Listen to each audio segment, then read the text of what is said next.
ආයුබෝවන් කියලා පිළිගන්න හැමෝම අද අපි කතා කරන්න යන්නේ ලංකාවේ මේ දවස්වල නැගලා යන ඔන්ලයින් ගේම් එකක් වෙන 1xbet ලගේ රොලට් ඒෂියා එක දිනන ලේසි ට්‍රික් එකක් ගැන.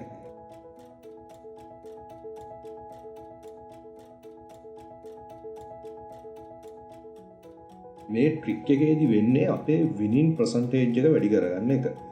මේකෙදි ඔයගොල්ලන්ට බෙට් එක අල්ලනකොට උඩම රෝ එකට බෙට් එක දාන්න ඕනේ, යටම රෝ එකට දාන බෙට් වැලියු එක ඩබල් කරලා.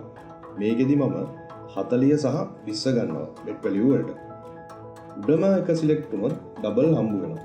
යටම එක සිලෙක්ට් වුණොත් විනින් එකක් නැහැ. හැබැයි ලූස් වෙන්නේ අපිට රුපියල් 20ක් විතරයි. හොඳට මතක තියාගන්න මේ රොලට් ගේම් එක 100% කාටවත් වින් කරන්න බෑ. මේ වගේ ට්‍රික්ස් වලින් අපි ලූස් වෙන පර්සන්ටේජ් එක අඩු කරගන්න පුළුවන්. මේ වගේම ඔයගලන්ට වටින තවත් වීඩියෝස් අරගෙන එනවා ඉස්සරහට. රැඳිලා ඉන්න අපි එක්ක.